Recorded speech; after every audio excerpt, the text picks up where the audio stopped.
Namah Shivaya, Om Namo Narayana, Hara Hara Mahadeva, Om Ganeshaya Namaha, Om Saraswati Ji Namaha, Om Jai Shiva Mahadeva Namaha, Om Jai Srimati Parvati Devi Maharani. Toda la gloria está a nuestro amado Guru, Mahem Pahati Babatara Giri Maharaj, Ki Jai, a nuestra escuela, Om Jai Baba Yopi Vale, Ki Jai. Un saludo fraternal a todos los que nos están escuchando. Bienvenidos al Satsang. El Satsang es como ese momento de hablar sobre las verdades védicas,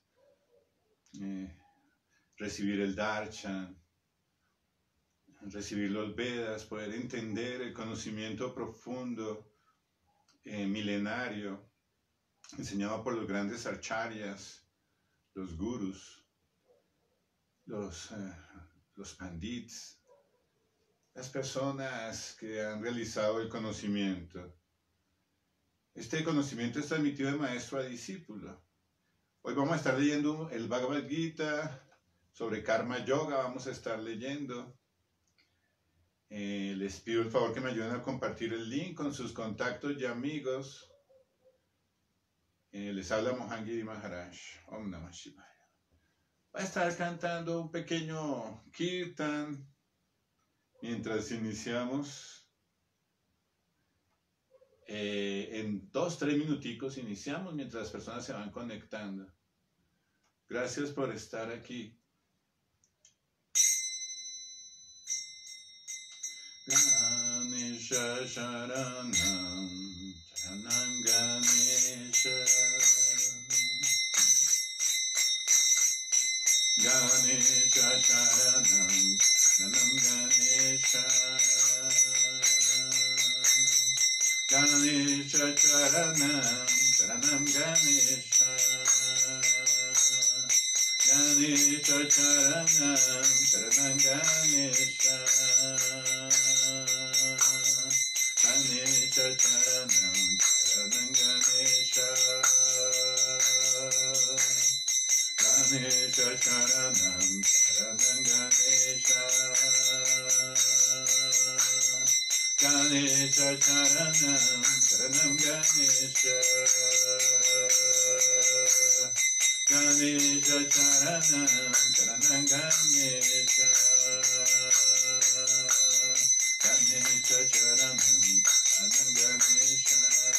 Ganesha Sharanam, Sharanam Ganesha, Ganesha Sharanam, Sharanam Ganesha, Ganesha Sharanam, Sharanam Ganesha, Ganesha Sharanam, Sharanam Ganesha, Ganapati Vinayaka, Ganapati Vinayaka, Ganapati Vinayaka, Ganapati Vinayaka, Ganapati Vinayaka, Ganapati Vinayaka, Ganapati Vinayaka, Ganapati Vinayaka.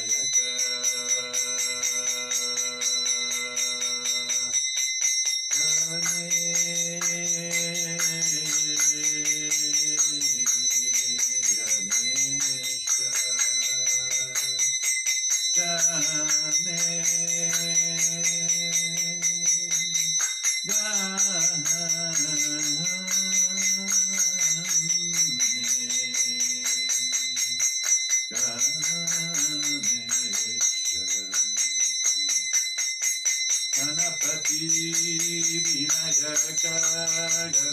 Ganapati Vinayaka, Ganapati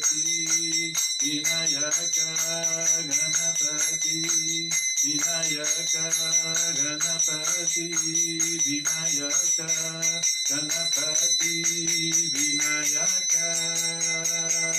Om Namah Shivaya, Om Namah Shivaya, Om Namah Shivaya, Om Namah Shivaya, Namah Shivaya, Namah Shivaya, Namah Namah Shivaya, Om Namah Shivaya, Om Namah Shivaya, Om Namah Shivaya, Om Namah Shivaya, Namah Shivaya, Namah Shivaya, Namah Shivaya, Namah Shivaya, Namah Shivaya, Namah Shivaya, Om Namah Shivaya, Om Namah Shivaya, Om Namah Shivaya, Om Namah Shivaya, Namah Shivaya, Namah Shivaya, Namah Shivaya, Namah Shivaya, Namah Shivaya, Namah Shivaya, Namah Shivaya, Namah Shivaya. Om Chamade ki jai, Om Sri Sai Shankaracharya Maharaj ki jai, Om Gaudapada Maharaj ki jai, Om Govinda Bhagavad ki jai, Om Tadakalchaya ki jai. Para la gloria de los santos maestros del siglo pasado, de este siglo. Om Baba Jnana Giriji Maharaj ki jai, Om Baba Seva Giriji Maharaj ki jai, Jai Baba Jodri Bale. Om Mahim Pagi Baba Kala Giriji Maharaj ki jai, Jai Naga Baba. Bienvenidas, bienvenidos al Satsang. Vamos a estudiar un libro que es como la Biblia de la India.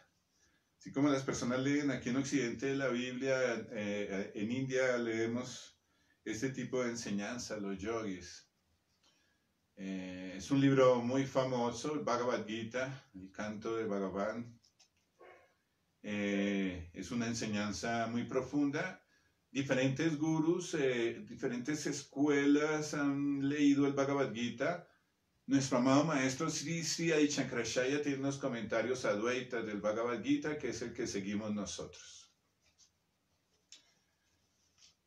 Se llama Karma Yoga. Acción en la conciencia del yoga. Arjuna dijo: oh Krishna, primero tú me pides que renuncie al trabajo y después me recomiendas de nuevo el trabajo con devoción. ¿Tendrías ahora la bondad de decirme en forma definitiva cuál de los dos es más beneficioso? El Señor bendito dijo: tanto la renunciación al trabajo como el trabajo en devoción son buenos para la liberación. Mas entre ambos el trabajo en el servicio devocional es mejor que la renunciación al trabajo. A alguien que ni odia ni desea los frutos de sus actividades se le conoce como aquel que es siempre renunciante. Tal persona, liberada de todas las dualidades, supera fácilmente el cautiverio material y se encuentra completamente liberada, oh Arjuna, el de los poderosos brazos. Solo los ignorantes hablan de Karma Yoga y del Sankhya como algo diferente. Aquellos que en realidad son eruditos dicen que quien se consagra bien a uno de estos dos senderos logra los resultados de ambos. Aquel que sabe que la posición alcanzada por medio de la renunciación también se puede lograr mediante el trabajo en servicio devocional y que por lo tanto se ve que el sendero de la devoción y el sendero de la renunciación son uno, ve las cosas como son. A menos que uno se dedique al servicio devocional, la simple renunciación a las actividades no puede hacerlo feliz. Los sabios purificados por las obras devocionales alcanzan sin demora lo supremo. Aquel que trabaja con devoción, que es un alma pura y que controla su mente y sus sentidos, es querido por todos y todos le son queridos a él. Aunque trabaje constantemente, tal hombre jamás se enreda. Una persona en conciencia divina, aunque se ocupe en ver, oír, tocar, oler, comer, desplazarse, dormir y respirar, siempre sabe dentro de sí que de hecho no hace nada en absoluto. Pues mientras habla, evacúa, recibe, abre o cierra sus ojos, siempre sabe que únicamente los sentidos materiales son los que se ocupan en los objetos y que ella está aparte de ellos. Aquel que ejecuta su deber sin apego, entregando los resultados a la divinidad, no es afectado por la acción pecaminosa, tal como la hoja de loto no es tocada por el agua. Los yogis, abandonando el apego, actúan con el cuerpo, la mente, la inteligencia, incluso con los sentidos, únicamente con el propósito de purificarse. El alma firmemente consagrada logra la paz impólita porque ofrece el resultado de las actividades, mientras que una persona que no está en unión con lo divino y que codicia los frutos de su labor se enreda. Cuando el ser viviente corporificado controla su naturaleza y mentalmente renuncia a todas las acciones, reside felizmente en la ciudad de las 9 puertas sin trabajar ni causar que se ejecute trabajo. El espíritu corporificado amo en la ciudad de su cuerpo, no crea actividades ni induce a las personas a actuar, ni crea los frutos de la acción. Todo esto lo ocasionan las modalidades de la naturaleza material. El Espíritu Supremo tampoco asume las actividades pecaminosas o piadosas de nadie. No obstante, los seres corporificados están confundidos debido a la ignorancia que cubre su verdadero conocimiento. No obstante, cuando alguien es iluminado con el conocimiento mediante el cual se destruye la nesciencia, entonces su conocimiento lo revela todo, así como el sol lo ilumina todo durante el día.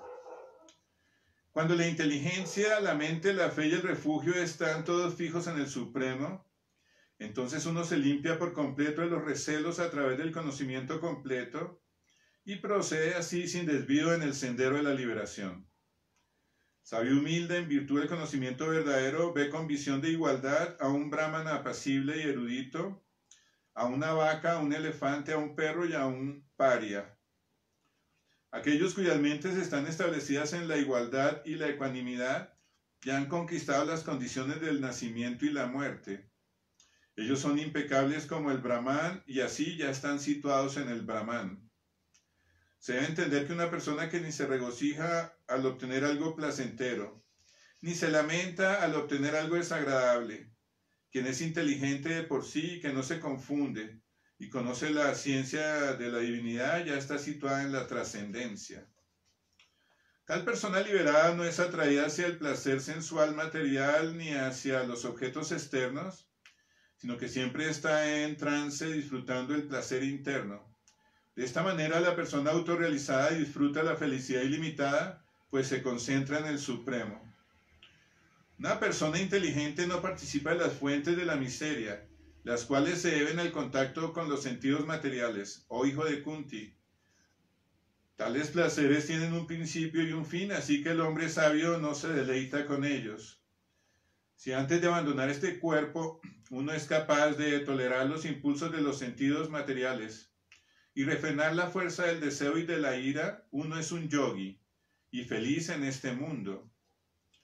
Aquel cuya felicidad es interna, quien es internamente activo, quien se regocija dentro de sí y está iluminado dentro de sí, es en realidad el místico perfecto. Él está liberado en el Supremo y al fin alcanza lo Supremo. Aquel que está más allá de la dualidad y de la duda, cuya mente está ocupada dentro de sí mismo, quien siempre se afana en procurar el bienestar de todos los seres conscientes, y que está libre de todo pecado, alcanza la liberación en lo Supremo. Aquellos que están libres de la ira y de todos los deseos materiales, que son autorrealizados, autodisciplinados y que constantemente se esfuerzan por la perfección, tienen asegurada la liberación en lo Supremo en un futuro muy cercano. Excluyendo todos los objetos externos de los sentidos, manteniendo los ojos y la vista concentrados en el entrecejo, suspendiendo los alientos que entran y salen dentro de las fosas nasales, controlando de este modo la mente, los sentidos y la inteligencia, el yogi se libera del deseo, del temor y de la ira. Quien siempre está en ese estado se encuentra liberado con toda seguridad. Los sabios conociendo esto, ¿quién es el beneficiario de todos los sacrificios y austeridades?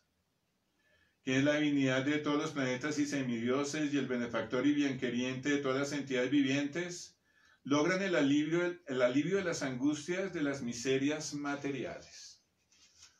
Om Ganeshaya Namaha, Om Saraswati Ji Namaha, Om Namo Bhagavate Rudraya. Om Namo Bhagavate Rudraya. Om Namo Parashivaya. Om Namo Parashivaya. Om Namo Narayana. Om Vasudeva Ki. Haribol.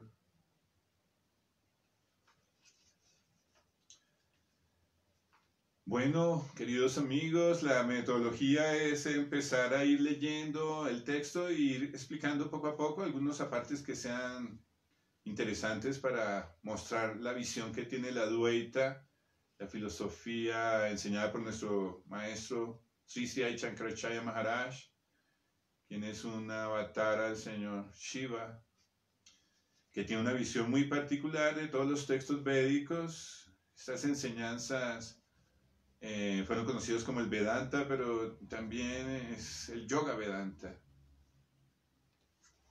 Bueno, vamos a ver qué nos enseña. Karma Yoga. La palabra karma significa acción y reacción. Toda acción tiene una reacción, toda reacción tiene una acción. Y yoga significa unión. Entonces nos está hablando de las actividades que debemos nosotros desarrollar para lograr el yoga, la unión con la divinidad suprema, con el Brahman supremo, que es la meta que buscamos los yogis de nuestra escuela. Arjuna dijo, oh Krishna, Arjuna es un guerrero, Krishna es su guru, Krishna también era Kshatriya, igual que Arjuna, y bueno, el señor Krishna es el que nos revela el Bhagavad Gita como guru, un Kshatriya enseñando. El señor Krishna es un avatar del señor Vishnu, es el mismo señor Narayana enseñándonos. El conocimiento que se enseña, diferentes escuelas lo ven con ojos distintos, nosotros lo vemos con el ojo de la Advaita. Primero tú me pides que renuncie al trabajo y después me recomiendas de nuevo el trabajo con devoción. ¿Tendrías ahora la bondad de decirme en forma definitiva cuál de los dos es más beneficioso? Entonces hay algunos yogis que se dedican a la renunciación, entonces dejan sus actividades del día a día, digamos, a un lado y se dedican más al yoga y la meditación. Se van a las montañas, a los ashram y tienen una vida monástica. Y hay otros que empiezan a trabajar en función de la familia, de la sociedad, del medio ambiente, de su congregación, y ellos son también importantes. Entonces le están preguntando al guru que qué es mejor, ¿es renunciar, irme a un ashram y estar allá meditando o cumpliendo las actividades del ashram dentro de una vida renunciante a las cosas del mundo, o mejor estar en actividades cerca al mundo, pero con una vida espiritual? Entonces el Señor bendito dijo, al guru siempre lo amamos y le decimos Señor bendito. El guru tiene esa propiedad de ser el que revela las enseñanzas más profundas y por eso ese acto de devoción. Tanto la renunciación al trabajo como el trabajo en devoción son buenos para la liberación. Mas entre ambos el trabajo en el servicio devocional es mejor que la renunciación al trabajo. Entonces nos dice que ambos son buenos. Sin embargo, recomienda que el trabajar es importante. Y luego nos le explica por qué, pero este trabajo que se ejecuta en el Karma Yoga no es el trabajo con intereses netamente materiales, sino es un trabajo muy específico que él nos va a ir revelando cómo debemos trabajar en el día a día, cumpliendo con nuestros deberes como hijos, como padres, como abuelos, como yogis, como profesionales, para lograr la meta que queremos alcanzar todos, esa plenitud en esta existencia. Muy interesante esa palabra, esta enseñanza, porque hay muchas personas que están en el día a día trabajando, consiguiendo el dinero, y a veces piensan que eso no se puede tener una vida espiritual así, pero el sendero del Karma Yoga dice que sí puedes tener una vida espiritual así, aprendiendo a hacer esas actividades que haces en el día a día con una actitud diferente, espiritual. A alguien que ni odia ni desea los frutos de sus actividades se le conoce como aquel que es siempre un renunciante. Entonces, un renunciante es un swami, un baba, un sannyasi, un sadhu. Entonces, el verdadero sadhu está tranquilo con las cosas que recibe, está tranquilo en las buenas y en las malas, no tiene ninguna alteración en su vida del día a día, en su carácter, en su tranquilidad, en su conexión con la divinidad, en esa paz que tiene siempre, porque está en esa actitud de tranquilidad, de armonía. Eso es yoga, eso es verdadera renunciación. Tal persona liberada de todas las dualidades supera fácilmente el cautiverio material y se encuentra completamente liberada, oh Arjuna, el de los poderosos brazos. Esa persona está tranquila. Vive el día a día y en el día a día, en agradecimiento, en devoción, en completa entrega a la divinidad, sabe que lo que esté pasando, ya sea que en su trabajo le vaya bien y le den un aplauso, o de pronto haya un mal negocio y tenga dificultades, el renunciante verdadero, el swami, está siempre en el equilibrio, en las buenas y en las malas. No es fácil, que los seres humanos cuando estamos en las malas nos entristecemos, nos ponemos bravos, y en las buenas estamos todos eufóricos y el orgullo y el ego se sube. Debemos estar siempre en ese estado de equilibrio.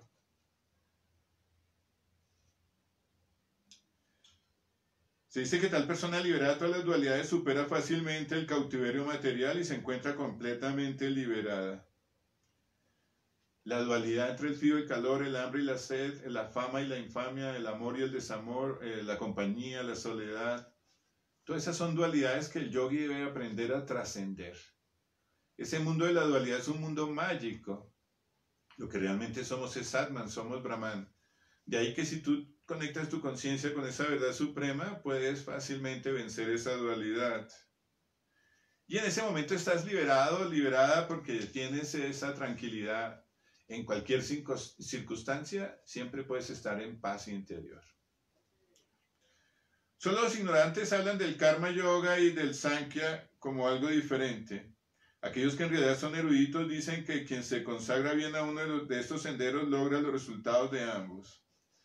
Asocian aquí el sankhya un poco con la vida de los sannyasis y los swamis, una vida analítica, de reflexión sobre prakriti, sobre purusha, sobre los tattvas. Y luego dice, pero también está el karma yogi, aquel que está sirviendo devocionalmente. El karma yogi es aquel que trabaja en lo que le corresponda. No hay ningún trabajo que sea deshonroso, sea una persona súper profesional, un catedrático universitario, o sea otra persona agricultora, o de pronto una persona que sea un artesano. Todos en su trabajo tienen la posibilidad de dar lo mejor de sí ¿a quién? A la divinidad. Sea lo que sea que yo hago, si soy músico, entonces canto para la divinidad, si yo cocino en mi casa, cocino para la divinidad, si tiendo la cama para la divinidad, si voy a la oficina a trabajar, a conseguir recursos, consigo los recursos para la divinidad. Empezamos a ir como comprendiendo de qué se trata el karma yogi.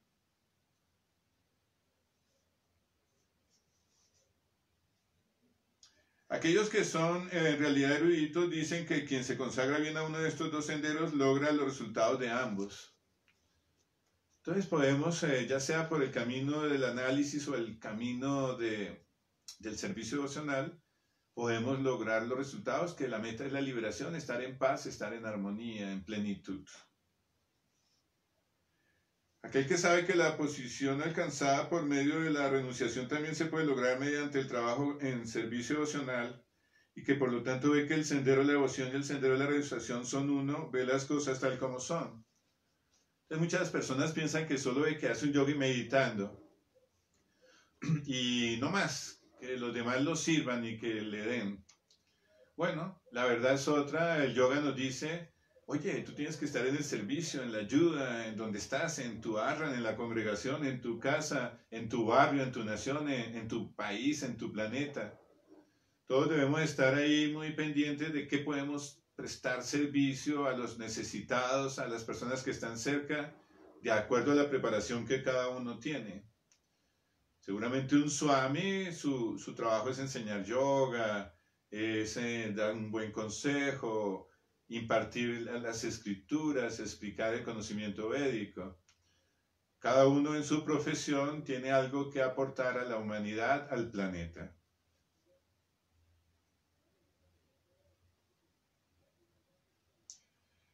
A menos que uno se dedique al servicio devocional del Señor, la simple renunciación a las actividades no puede hacerlo feliz. Los sabios purificados por la obra devocionales alcanzan sin demora al Supremo. Sí, la sola renunciación no nos hace del todo ser felices. Hay cosas que hacen falta y, por ejemplo, cuando tú ayudas a una persona que está en una dificultad, hay una plenitud, una felicidad, compartir tu alimento con alguien que lo necesita.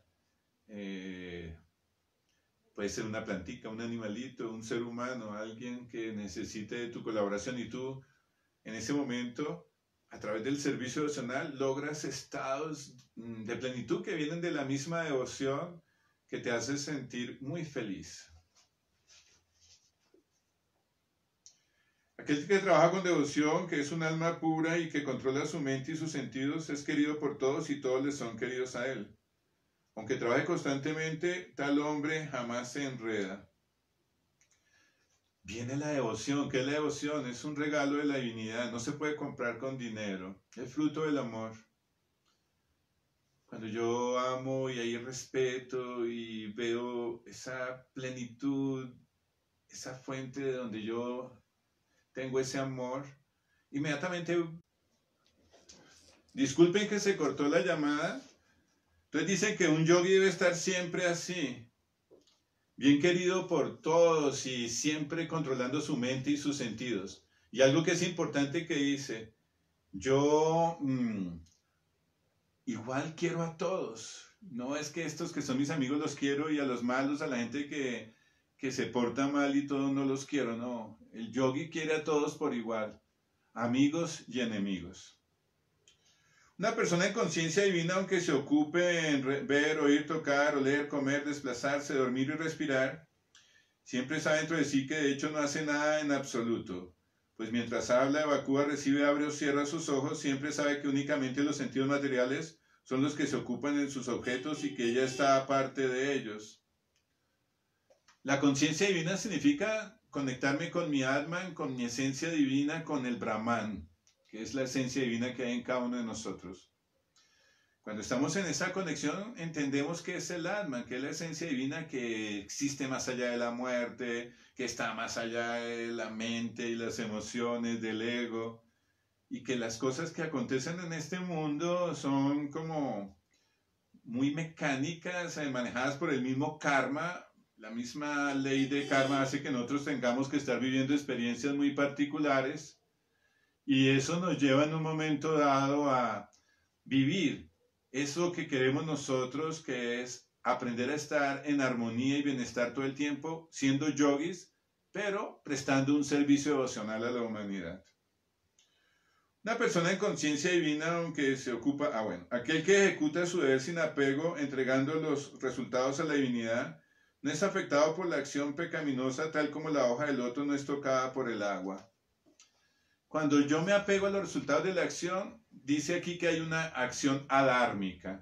¿Qué significa eso? Que estoy generando karma, que por el mismo apego, el mismo ego, el orgullo, la vanidad, las ganas de fama, todas esas cosas materiales, la gana de tener más dinero, entonces viene la avaricia y la codicia.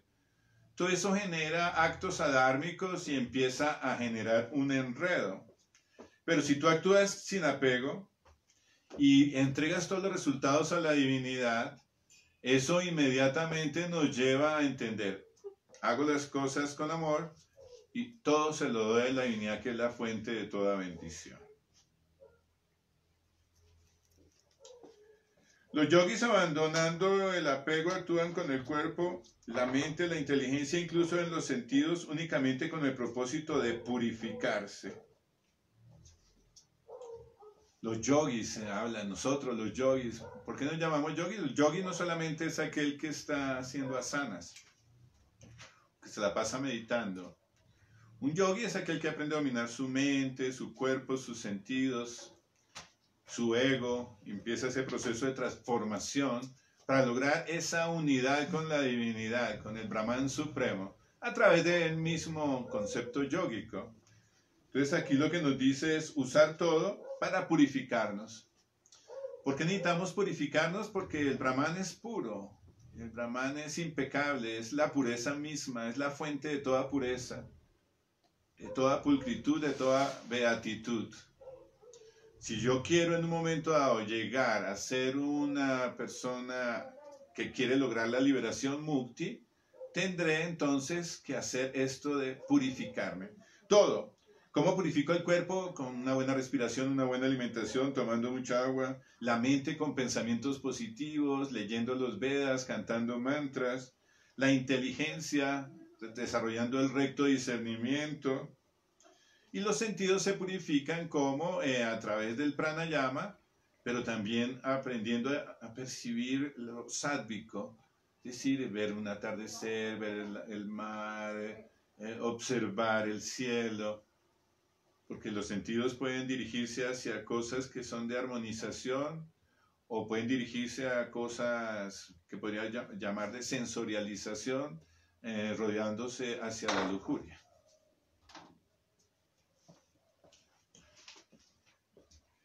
El alma firmemente consagrada logra la paz impólita porque me ofrece el resultado de todas las actividades. Mientras que una persona que no está en unión con lo divino y que codicia los frutos de su labor se enreda. La paz está en ofrecer. ¿A quién le ofrezco yo mis cosas? Viene el concepto de Dios. El concepto de Dios. Entonces, por ejemplo, si yo soy cristiano, diría, se lo ofrezco a Cristo. Si soy judío, diría yo, se lo ofrezco a Elohim, a Yahvé. Si soy musulmán, a Alá. Si soy shivaísta, al señor Shiva. Si soy vishnuista, a Krishna.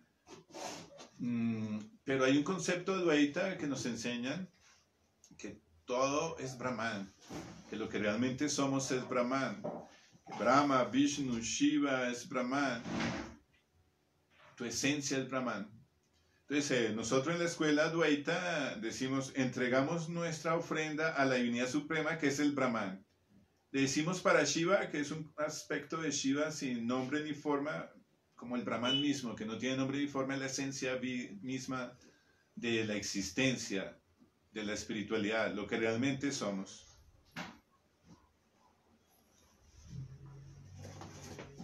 Hay que aprender a no enredarnos en esto de los planos materiales.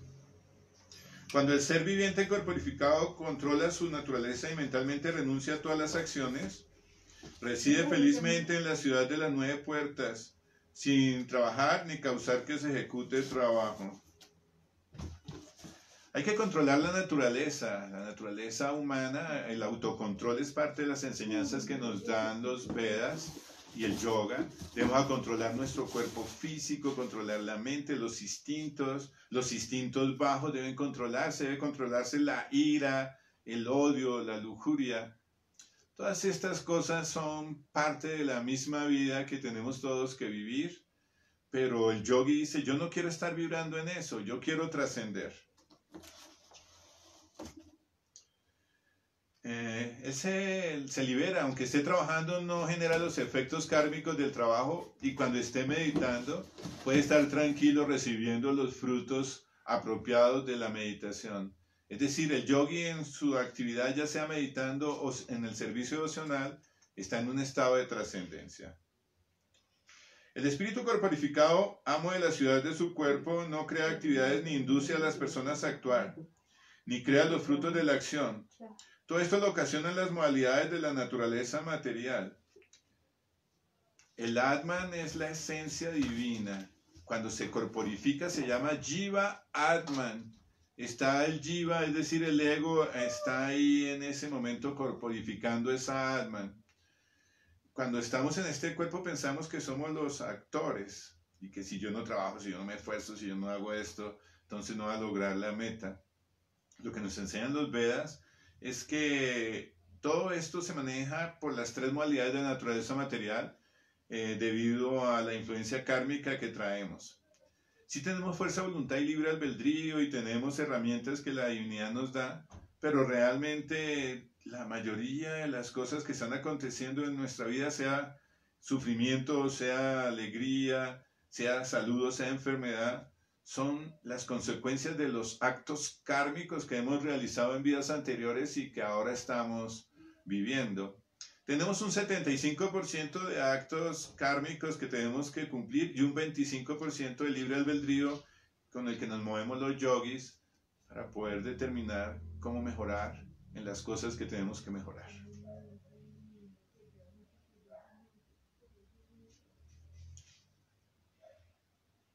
El Espíritu Supremo tampoco asume las actividades pecaminosas o piadosas de nadie. No obstante, los seres corporificados están confundidos debido a la ignorancia que cubre su verdadero conocimiento. El Atman, el Brahman, es siempre pura, siempre es puro. Lo que estamos aquí enredados somos los jivas que estamos encarnados, enredados en este plano material. Entonces la divinidad suprema siempre está en un estado de pureza y santidad. Lo que realmente tú eres en esencia es esa Atman pura y en santidad.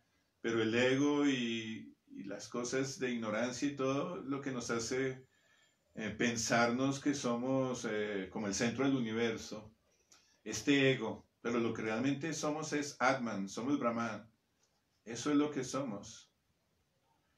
No obstante, cuando alguien es iluminado con el conocimiento mediante el cual se destruye la nesciencia, entonces su conocimiento le revela todo, así como el sol lo ilumina todo durante el día. El conocimiento se llama Paravidya y es revelado por el maestro. Nosotros podemos estar leyendo los libros 1000 veces, pero si no tenemos la iluminación, ese recto discernimiento, no vamos a poder absorber bien la enseñanza por el maestro. Es a través del maestro, del conocimiento, que logramos esa luz. Cuando la inteligencia, la mente, la fe y el refugio están todos fijos en el Supremo, entonces uno se limpia por completo de los recelos a través del conocimiento completo y procede así sin desvío en el sendero de la liberación. Tenemos que tener todo fijo en nuestra esencia, en el Atman, en el Brahman, lo que realmente, lo que llamamos lo supremo. Bueno, los personalistas le dirán Dios y le darán un nombre. El concepto Advaita es que esa divinidad no tiene nombre ni forma, que está más allá de la corporización, es esencialmente espiritual, y eso lo llamamos nosotros el Brahman supremo. Omnisciente, omnipresente, sempiterna, fuente de paz eterna, fuente de amor eterna, fuente de sabiduría eterna.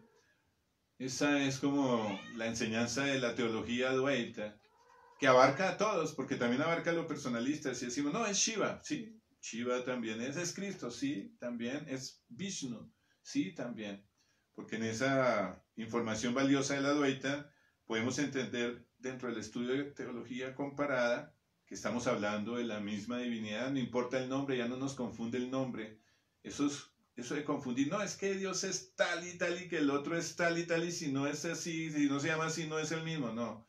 Una persona que tiene una vivencia espiritual profunda, que ha experimentado la divinidad dentro de sí, entiende que la divinidad está más allá de ese nombre, de esa apariencia, y puede acercarse al conocimiento Advaita de ese estado de divinidad, en un estado de profunda beatitud, de pureza y santidad.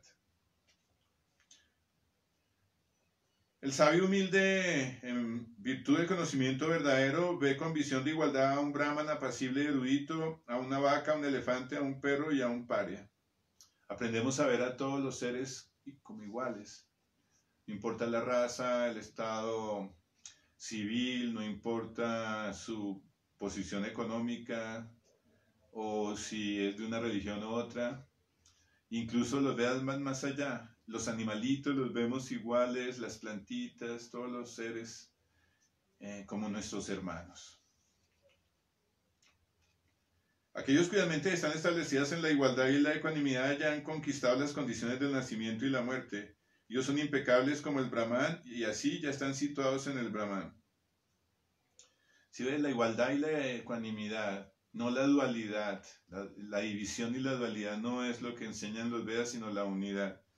Y luego habla de estar en el estado de purificación, que es lo que hablábamos, ser puros, por eso el yoga exige tanto esa pureza de la mente, la pureza del cuerpo, en los hábitos, en las costumbres, dejar los malos hábitos y costumbres que nos enredan en el samsara.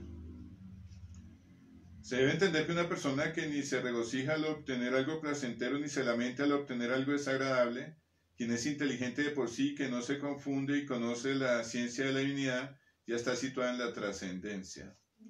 En las buenas y en las malas mantiene su mismo estado de ecuanimidad. Tal persona liberada no es atraída hacia el placer sensual material ni hacia los objetos externos, sino que siempre está en trance disfrutando del placer interno.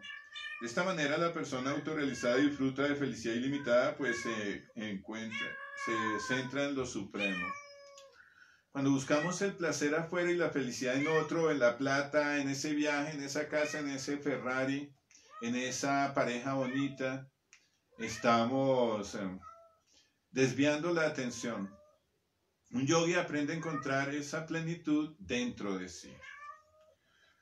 Una persona inteligente no participa de las fuentes de la miseria, las cuales se deben al contacto con los sentidos materiales, o hijo de Kunti. Tales placeres tienen su principio y su fin, así que el hombre sabio no se deleita con ellos. Se necesita recto discernimiento e inteligencia, porque digo, si yo me dedico a buscar este placer en esto sensorial, ¿qué va a pasar? Entonces, bueno, lo satisfago seguramente, pero para satisfacer debo dedicar mi tiempo, mi energía, y eso debe ser tan importante que seguramente me haga feliz. Pero cuando yo lo consigo, veo que del todo no me hace feliz, siempre hay un vacío. Entonces, eso lo vieron los yogis, los gurus, y dicen, no, busquemos la verdadera felicidad, esa felicidad que es eterna. Y de ahí viene pues ese encuentro con el yoga, con la felicidad que hay dentro de cada uno de nosotros. Si antes de abandonar este cuerpo actual uno es capaz de tolerar los impulsos de los sentidos materiales y refrenar la fuerza del deseo y de la ira, uno es un yogi y es feliz en este mundo. Debemos refrenar el deseo y la ira, controlar el cuerpo, lo puedes hacer. La gente piensa que no puede dominar su mente, que no puede dominar su cuerpo, sí se puede a través del yoga. Aquel que está más allá de la dualidad y de la duda, cuya mente está ocupada dentro de sí mismo, quien siempre se afana en procurar el bienestar de todos los seres conscientes y que está libre de todo pecado, alcanza la liberación en lo supremo. La dualidad hay que vencerla, pensar que él es allá y yo acá, el tú, el mío, el yo, el eso. Somos Brahman, aprende a entender eso y luego vívelo. Desde esa visión de que todo es Brahman, más allá de esta apariencia corporal, está la esencia divina, y eso puede llevar a los estados de una vida en paz y de amor, de servicio, porque si yo veo el Brahman en cada ser, en mi pareja, en los hijos, en los animalitos, las mascotas, en todos los seres que me rodean, los amigos, en los enemigos, en todo, puedo empezar a entender esa gran fraternidad que me lleva a actuar amorosamente, servicialmente con todos los que me rodean. Aquellos que están libres de la ira y de todos los deseos materiales, que son autorrealizados, autodisciplinados y que constantemente se esfuerzan por la perfección, tienen asegurada la liberación en lo supremo en un futuro muy cercano. Si ves que es importante aprender a purificarnos, todo empieza por purificar nuestra alimentación. Creemos que no, que podemos comer lo que sea, que eso está bien.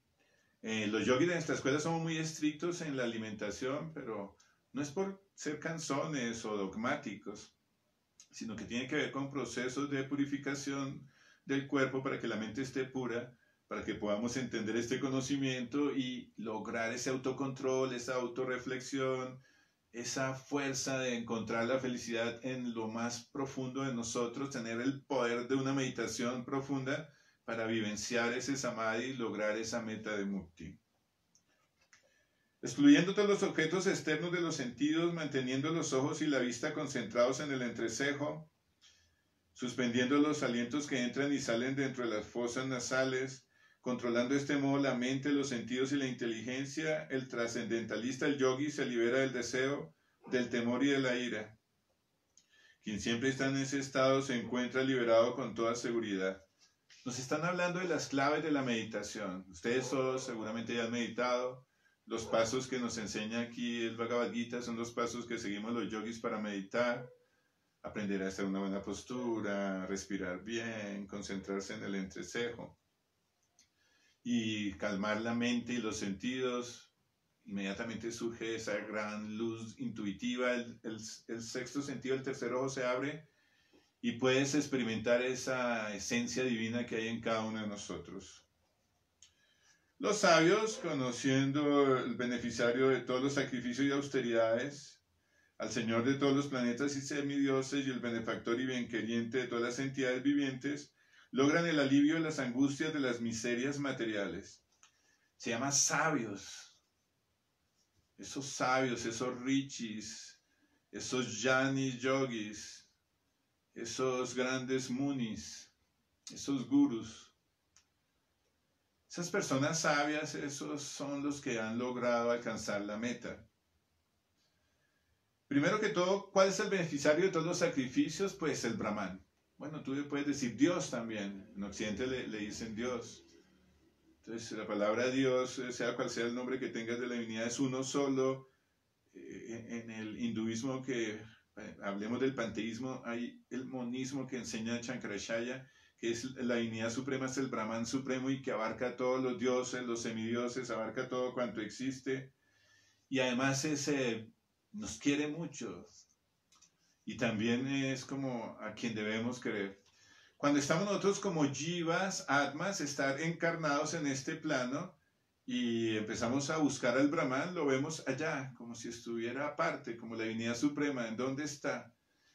A medida que vamos avanzando más en el camino, desarrollamos una relación devota en donde yo estoy corporificado y entrego mis cosas, lo que yo hago, mi vida, mis sentidos, mis dones, mis talentos, mis recursos, todo lo que tengo, a la divinidad suprema, al Brahman supremo, a esa esencia divina que es la fuente de toda plenitud.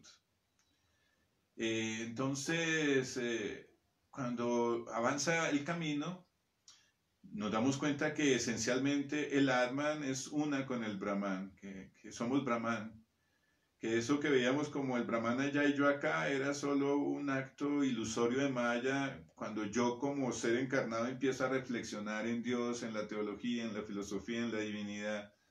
Pero cuando empiezas a meditar, empiezas a descubrir la esencia divina que hay dentro de ti, la experimentas, la realizas.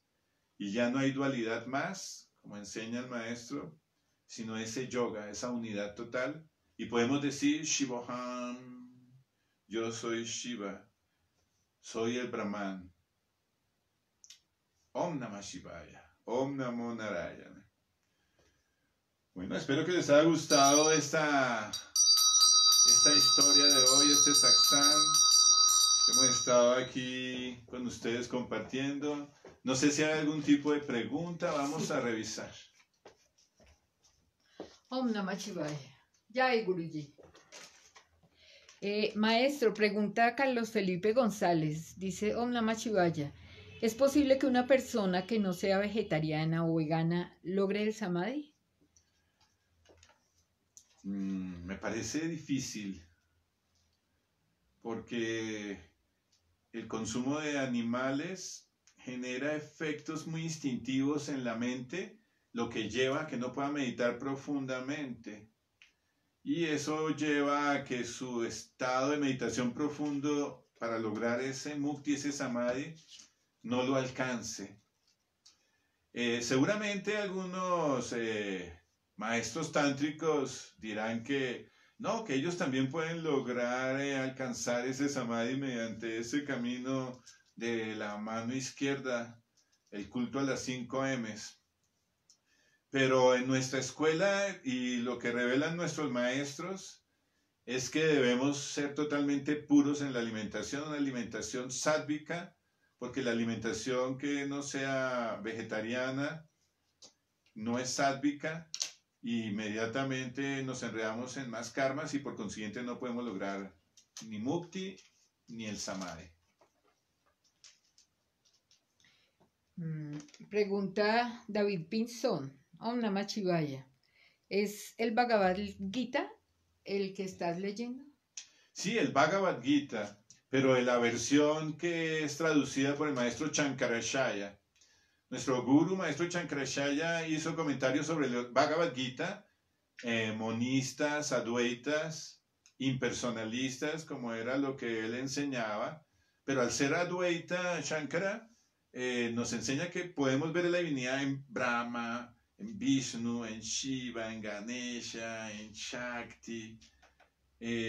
Podemos ver a la divinidad en todos los caminos. Sin embargo, nos dice que más allá de esa deidad que vemos como algo personalista, está la esencia divina que es el Brahman Supremo. Y por eso la traducción que hicimos hoy del Bhagavad Gita es desde la visión advaita, impersonalista, enseñada por nuestro guru, y es la versión de los Swamis Giris de nuestra sagrada tradición. Bueno, preguntan que si leías el Viveka Chudamani. En otras ocasiones lo hemos estado leyendo. En este momento estoy leyendo el Bhagavad Gita. Hoy hicimos ese encuentro con estos libros sagrados también del Mahabharata y que también pertenecen a los Vedas.